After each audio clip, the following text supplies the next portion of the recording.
Hi guys! Welcome to Selinancial, and we're gonna have a small talks today with Bianca, and we're gonna talk about managing money and your finances wisely.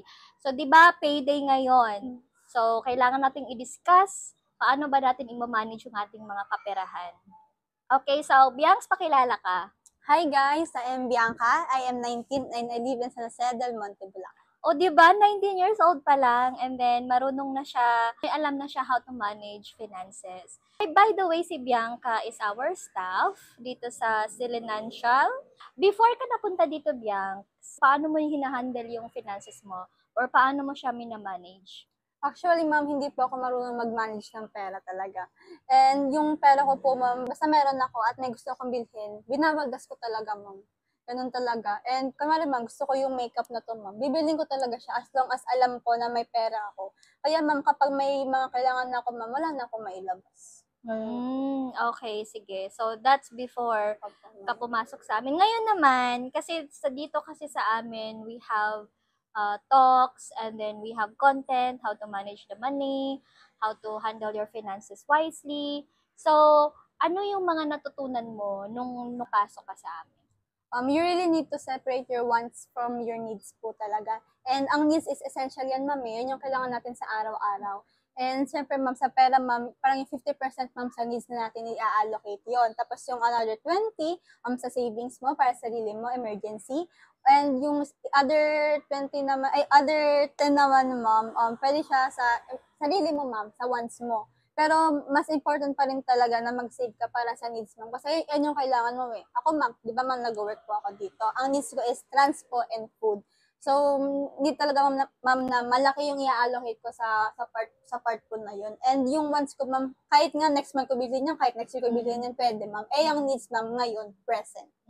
So, dati, wala kang alam kung ano yung needs. Wala kang ano tsaka sa wants. Hindi mo siya, parang yung ano mo is for wants lang. Ngayon, now na nandito ka na, you learned how to, something new natutunan na may needs na, may wants na, dapat pala prioritize yung needs over the wants.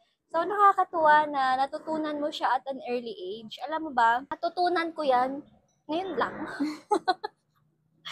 Ngayon lang siya, nung naging financial advisor ako ni Sun Life, ngayon ko lang talaga siya natutunan. Kasi sa 12 years kong pagtatrabaho, hindi ako nagtatrack na expenses, wala akong savings, so wala talaga. Kaya nga, ngayon, nagbibuild ako ng Silinancial, nag-share ako ng content about how to manage your finances kasi I want to share with you kung ano yung kahalagahan ng pagmamanage ng pera talaga. Mahalaga yung managing our finances wisely sa mga resources na binibigay ni Lord. Kasi, pagdating ng araw, we will harvest naman.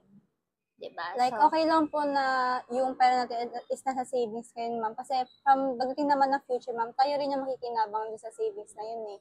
Like, parang sa dreams natin, ma'am, pwede siya gamitin, pwede siya gastusin. Basta sa ngayon, ma'am, sa present time, ma'am, need natin mag-save. Need natin mag-budget talaga. So, parang delayed gratification kasi yung tawag dyan eh. Yung ano ka muna, tiis-tiis muna, save. Kasi pagdating ng panahon at you have enough savings na, you can enjoy. Spend. Yeah, do you have enough na to sa mga luho mo, sa mga travel mo, sa pambigay mo sa family mo, 'di ba? So, ngayon hindi kasi pwede na pagkasahod, spend. Dapat pagkasahod, budget. Save.